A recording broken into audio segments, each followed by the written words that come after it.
welcome back to another brand deep dive. Today we're going to be looking at a British heritage brand that is actually quite near and dear to my heart.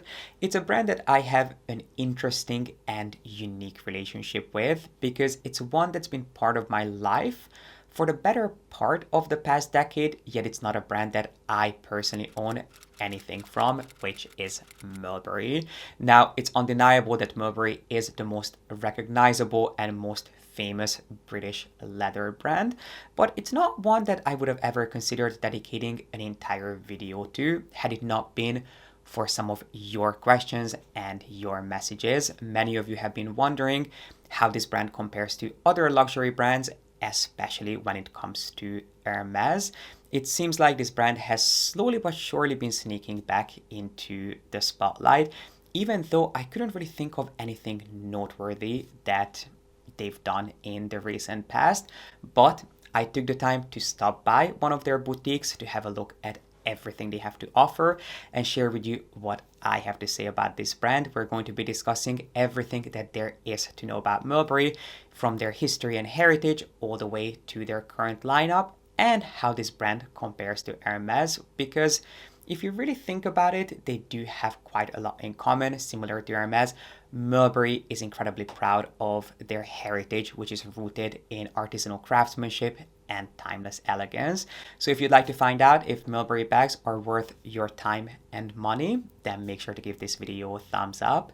Subscribe down below if you haven't done so yet, and keep on watching. Even though Mulberry has not been in the center of my attention, and frankly I don't think anyone's for the past few years, it is a brand that celebrated its heyday in the 2010s. Back then, Mulberry was one of the most talked about, most sought after luxury brands. I remember people losing their minds over Mulberry, especially in the UK. Although it's a brand that has enjoyed global success, I feel like when it comes to Mulberry, they are truly synonymous with British elegance, and they are incredibly popular in the UK still. But I cannot tell you how popular they were back then, which is a time that I actually spent in Scotland. I lived in Scotland for a couple of years in the early 2010s, so I was surrounded by Mulberry bags. All of my friends were either carrying a Mulberry bag or were lusting after one. So anytime I hear about Mulberry or I see a Mulberry piece, it always brings back some very, very fun memories. But Mulberry has been around way longer than that. We always think, well, at least when I think of Mulberry, I think of the 2010s. I think of Alexa Chung, the it girl of the 2010s, who ended up designing a bag in collaboration with Mulberry called the Alexa bag, which we'll definitely move on to later on in this video. But Mulberry has actually been around since 1971. It's a brand that was born in the Somerset countryside, and their roots are deeply embedded in British heritage. It is a brand that has become synonymous with British elegance and British luxury, but it was founded by a gentleman named Roger Soule at his kitchen table with just a £500 loan. And the name Mulberry and their incredibly recognizable tree logo came from trees that Roger would walk past daily on his way to school, which reflects his and ultimately the brand's love and respect for the British countryside, which to this day sit at the very core of the brand's DNA.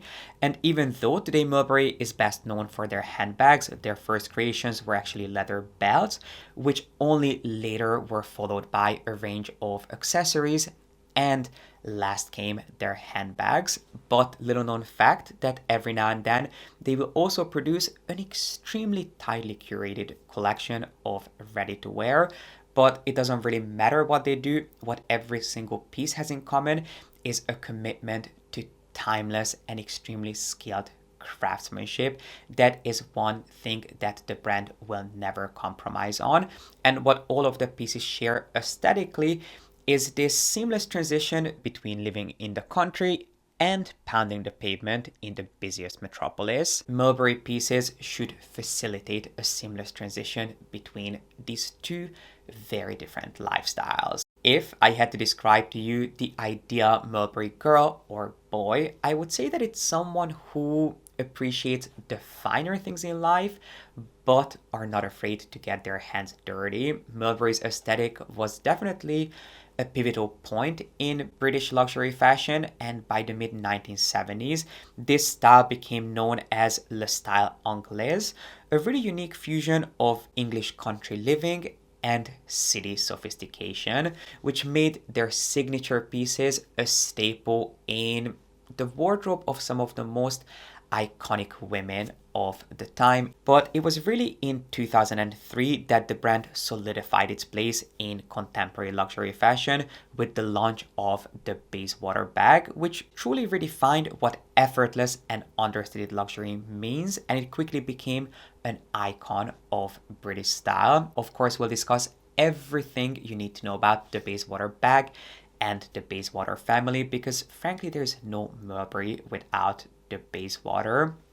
But what you have to know about the Bayswater at this point is that it really was a pivotal point in Mulberry's history, because it kind of defined what they're going to be doing moving forward, in that they will try to embrace modern taste while also honoring their heritage. And I know I keep going on and on about their British heritage, but what does that really mean in practicality? How do they honor their heritage beyond just using it as a source of inspiration? Well, Mulberry takes a lot of pride in being the largest manufacturer of luxury leather goods in the UK, and they support over 300 artisans throughout their Somerset factories.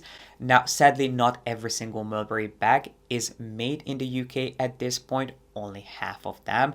Some of their pieces at this point are produced in Italy, which of course Italian craftsmanship is something that is very much loved, and it is incredibly reliable.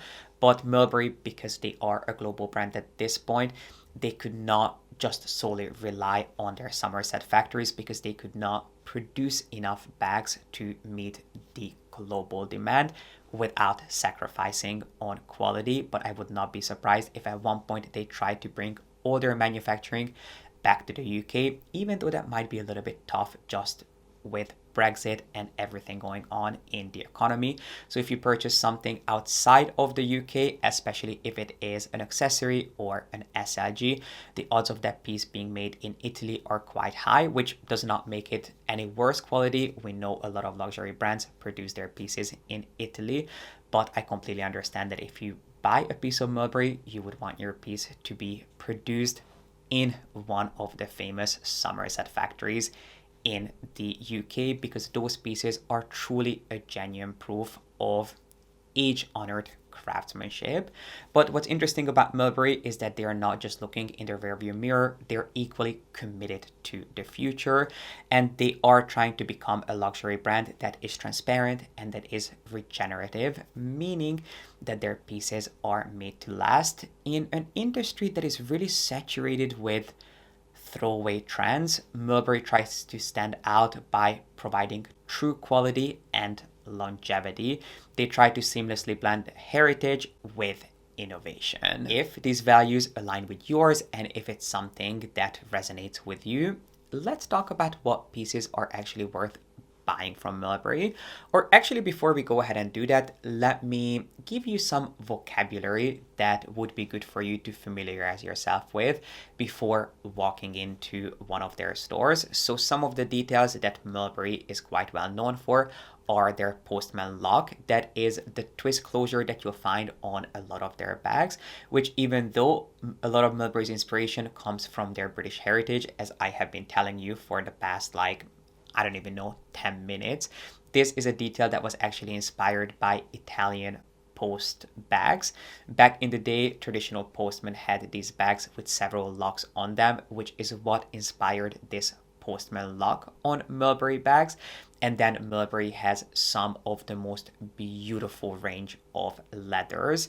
They have several different leathers that they use, but when it comes to, for example, the Bayswater range and most of their iconic creations, they'll be offered in several different leathers. They not only use heavenly soft buttery goat skin, but they're also quite well known for their grain skins. My favorite grain skin from Mulberry is actually quite a heavy leather. It is their heavy grain, which is not only heavy looks wise, but it is physically quite a weighty bag. So if you pick up a Mulberry bag in heavy grain, don't be surprised if there is no lining in that bag, which not only helps with the sustainability of that piece, but it also helps to reduce the weight of the bag, which I know is not something that everyone will appreciate, but I just wanted to bring your attention to that detail, that the reason a lot of heavy grain bags don't feature a lining is because these bags are already, or these leathers are already quite heavy to begin with. But if heavy grain is not your cup of tea, heavy grain I think is most comparable to something like Togo or maybe Clemence, but I do think it's more similar to Togo from Hermes in that it's a little bit more matte, the grains are slightly larger, and it has a little bit more structure to it than Clemence would. But then Mulberry also has leathers like their small classic grain, which is an extremely soft cow leather with very small printed grains, and then they are best known for their legacy NVT leather, which stands for natural veg tan. The closest thing I could compare this to is kind of saddle leather, even though this is not the type of leather that was ever used for saddle making. But if you're familiar with boxed leather and Hermes's saddle leather, or even Vachetta from Louis Vuitton, it is kind of in the similar vein in that it is an extremely thick, heavy, substantial, full-bodied leather that will age, that will patina, that will mark, and that will show its journey that you're taking it on. It's not one of those leathers that you need to baby, and there's really no point babying it because it's something that will definitely change color, texture, and even finish as you're using it. It's a piece of leather that is incredibly proud of its journey that it's been on. So if you love things along the lines again of box or Hermes's heritage leathers, this is a leather that I think you would really appreciate. It's not everyone's cup of tea. It's not mine either. But if you love a leather that feels really truly like an heirloom piece, this I think is something that you will very much appreciate. And as I mentioned earlier in this video, every single one of their bags will support a seamless transition from city to country, or vice versa, from country to city. And with that, let's move on to some of their most iconic bags that you need to know about, starting with, of course, the Bayswater. As I said, there's no Mulberry without Bayswater. It's a line of bags that officially launched in 2003, but it's a style and a design that had been around for a few years before then, but the official Bayswater collection launched in 2003, and it is by far the most iconic shape from Mulberry, which is very often compared to the Birkin, and I can kind of see why that is. It does have a similar timeless shape, it features two top handles, it does have a fold over flap with a twist closure, which is of course Mulberry's iconic postman lock, so it is a similar closing mechanism, and it is crafted from some of the highest quality leathers, mainly buttery soft grain skin, so things like heavy grain, that's a leather that you'll find the Bayswater in. Just keep in mind that if you pick up a Bayswater in heavy grain, that bag will come online, which I know is not going to be everyone's cup of tea, but it is just a detail that you need to remember. And also similar to the Birkin, the Bayswater features a similar belted mechanism, which allows you to adjust not only the size and the capacity of the bag, but the way it looks, because of course the Birkin will have the sangles that allow you to gather the top part of the bag. The Bayswater has a similar belted mechanism, but it's actually attached to the bag on the inside, so you will not see that similar sangle detail that a lot of brands will do at this point. But how do I think the Bayswater compares to the Birkin? I really don't think it does. I think they will add a completely different facet to your collection. To me, the Bayswater feels a lot more casual, a lot more effortless, and a lot more unrefined, but in the best sense of the word. It's not unrefined in that it's not elegant, but it just doesn't feel quite as sophisticated as a Birkin would. Again, in the best sense of the word, to me, it just feels like you're really not trying that hard, but I do think that the Bayswater would make for an extremely versatile, wonderful workhorse bag, considering that it is the perfect blend of craftsmanship, durability, and unrefined refinement, if that makes sense. As I said, to me, the Mulberry customer is someone who appreciates the finer things in life, but also someone who's not afraid to get their hands dirty. For me, with the Birkin, it can feel a little bit snobbish at this point, even though that wasn't the original inspiration. That's the association I have at this point, whereas I don't associate any of those feelings when it comes to a Mulberry bag and someone carrying a Mulberry bag. But if this style appeals to you, and if you feel like this is a bag that would fill a gap in your collection, what do you need to know about them? So the Bayswater at this point comes in 2 official sizes.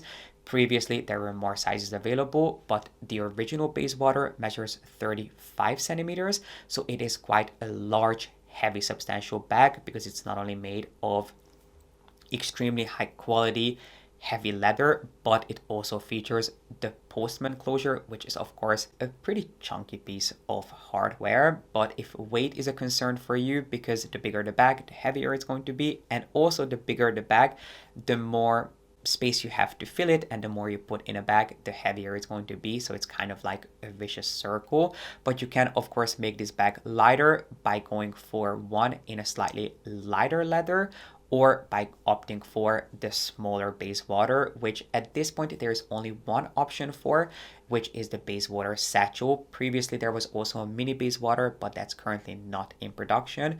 But since Mulberry has the tendency to go back into their archives and dig up pieces and reproduce them, I wouldn't be surprised if at one point that also became available. But currently the smaller size of the Bayswater is the Bayswater Satchel, which measures 26 centimeters.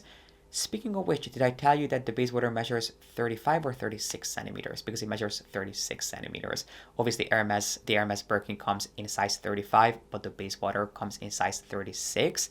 So if I said 35, I do apologize for that. But the satchel comes in at 26 centimeters, and it's a bag that also comes with a removable shoulder strap in a ton of different leather and color options. If you came to me and asked me where to start your Mulberry collection, I do think, well, it depends on what you're looking for, but I would probably say to start with the Bayswater Satchel in heavy grain. Yes, I don't love the fact that the heavy grain bags come online. I just don't really love an online bag, but I understand why that is. But that would be my first choice. To me, Mulberry's heavy grain is just one of the most delicious, rich, sumptuous leathers I have ever seen, and I think it is a bag that you would be able to take advantage of. A detail that I really like about the Bayswater bags is the handles. Similar to the Birkin, they feature 2 top handles, but the handles are more flexible. So if you look at a Birkin, you'll notice that the handles are always standing upright, which can make it quite difficult for you to get in and out of the bag, especially if you want to use the flap. But you can actually bend the handles on your Bayswater, which makes it a lot easier for you to open and close the flap. So that is just a detail for you to keep in mind. But if you're not a fan of the Postman lock, a bag that to me feels a lot more contemporary and a lot more modern and fresh, there is the new Bayswater, which actually reminds me a lot more of the Celine Phantom than the Bayswater, which is what this bag is inspired by in theory. Now, in case you were not aware, Celine is bringing back their Phantom bag for the upcoming season. So if it's a trend that you would like to jump on, but you would like to jump on this trend without spending a crazy amount of money on it and without going too trendy, the new Bayswater might be a style that you want to explore. I was really surprised when I saw this bag because to me it felt so much more modern than any other Mulberry bag, yet it still feels unbelievably durable and beautifully made. It feels modern, but you can, when you feel this bag up close and personal, you can definitely tell that it was given the same amount of love and attention as every other Mulberry bag, but it does not feature any hardware, any obvious branding, and the leathers that it's made of are extremely soft and delicious. It comes in 3 different sizes, the large duffel size being my personal favorite. If the Bayswater is Mulberry's take on the Birkin, their version of the Kelly bag is the Alexa bag, which was designed in 2010 in collaboration with Alexa Chung, the ultimate British it girl. Now, I have to be honest, I'm not a big fan of the Alexa bag, and there is one reason for that, which is the handle. So the Bayswater features two top handles similar to the Birkin, whereas the Alexa, it does feature some very similar details to the Bayswater. You have the leather flap, you have the postman lock, but it has a single top handle, and that top handle, sadly, in my opinion, looks quite arts and crafts. It has this woven leather detail, which to me just feels a little bit too countryside. I am really not a big fan of that particular detail. But if you are, I know that the Alexa bag is an incredibly popular satchel that is still around in a ton of different sizes. So it initially launched in 2010 and then it was released in 2020. And it takes details from not only the Bayswater, but also from a vintage Mulberry briefcase, which Alexa Chung was seen carrying around. And that's why Mulberry ended up hiring her to work on this bag with them.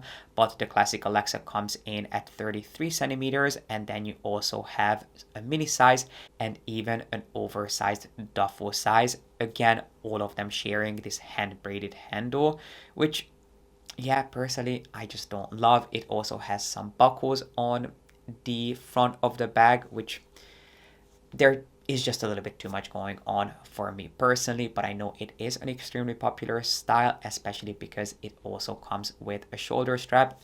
But I personally prefer either the Bayswater or the Lana bag. Now, the Lana bag is not actually designed in collaboration with Lana Del Rey, even though Lana Del Rey at one point had a bag with Mulberry.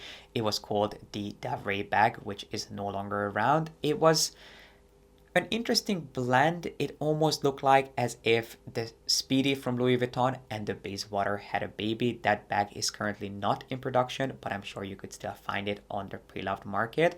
Now, the Mulberry has nothing to do with Lana Del Rey, but they do have the Lana bag, which feels slightly more structured, slightly more refined. It's kind of a cellier bag from Mulberry, for lack of a better word, but it's one that features a more abstract, almost sort of dolly-like twist closure. It's a really unique and modern take on the postman lock. My favorite piece from this range is the small Lana shoulder bag, which just feels really relevant and really contemporary without, again, it's sacrificing the brand's ethos and that timeless DNA that the brand is so known and loved for. If you ask Mulberry, they will tell you that you can really style any one of their bags day to night, which is not something that I personally agree with. To me, most of the bags that we've looked at so far feel really casual, really effortless, a little bit too casual and a little bit too effortless for them to fit into an evening setting.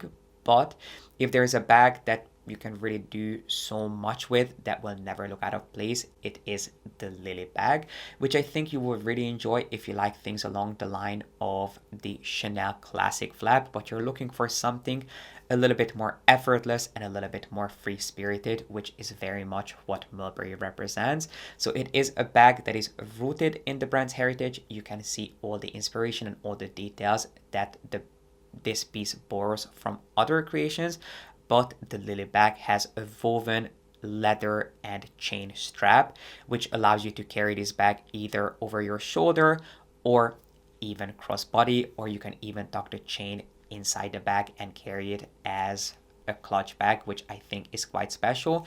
Although there is also, if you're looking for a clutch bag, I also really like the Bayswater cosmetic pouch, which, yes, in theory is a cosmetic pouch. On paper, it's something that belongs inside other bags, but I do think that would make for an amazing evening bag too. But going back to the Lily bag, if you like a bag with a chain, it would be an incredible piece for you to look into.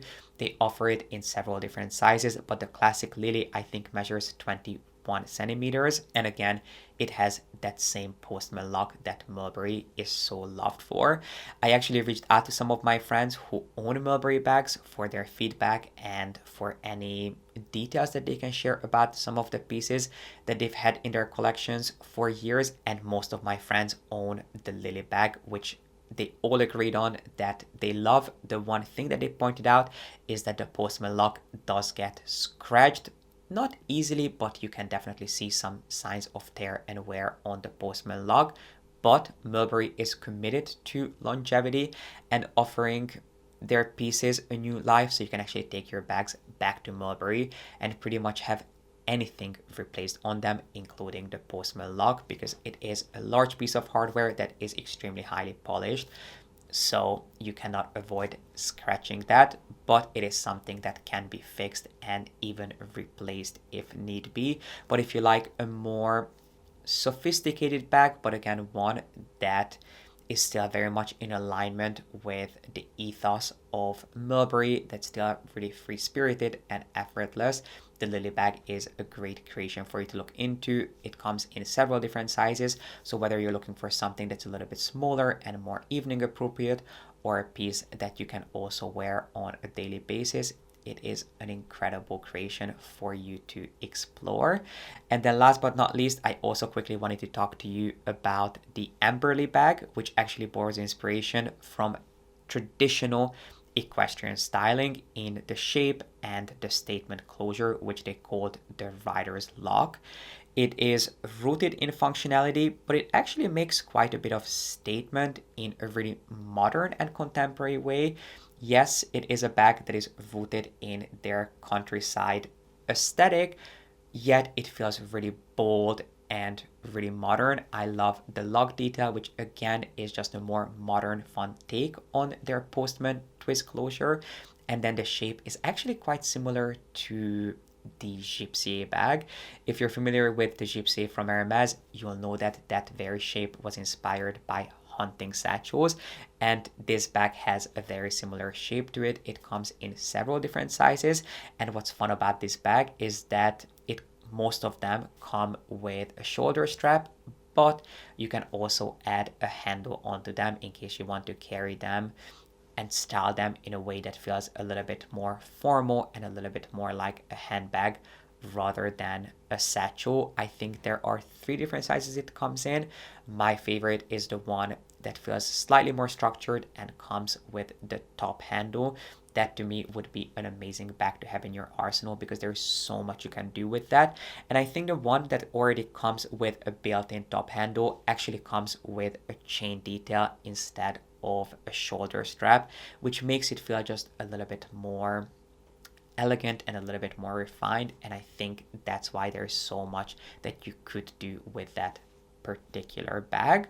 But this brings us to the end of today's video on Mulberry. So how do I think that this brand compares to other luxury brands? I love the fact that this brand is very much rooted in heritage and they're committed to blending innovation with their roots. No pun intended, because of course Mulberry is all about nature and all about trees. But I think if you're looking for something really reliable, something that feels like a traditional understated heirloom piece, if you want something that you can pull out today and 10 years from now, and it will not look or feel outdated, it is a great brand to invest in. I just don't necessarily know if it is the most exciting brand, but that's not what everyone is looking for. If you're looking for reliability, consistency, and undeniable quality, if these are values that resonate with you, definitely don't overlook Mulberry, and their pricing is really reasonable. I stopped by their boutique in Amsterdam and I had a wonderful experience. That's another detail that I have to point out. Every single time I go to Mulberry, I just receive the most incredible customer service. And an interesting detail to point out is the way their stores smell. You know, when you walk into a store and it smells beautiful, but you can tell that it is a candle or a diffuser that they use. When you walk into a Mulberry store, you just get hit with this extremely addictive aroma of raw leather. That's what their stores and their bags smell like. They are really all about the natural charm of their leathers, and thankfully they have so many different colors, sizes, and shapes for you to choose from. But I would love to hear your thoughts on Mulberry. Is this a brand that you own pieces from? Have you ever considered adding a piece of Mulberry to your collection? What has your experience been like? And if you have never heard of Mulberry, what do you think about them after watching this video? I would love for this to become a conversation in the comment section. And while you're down there, make sure to give this video a thumbs up and subscribe if you haven't done so yet.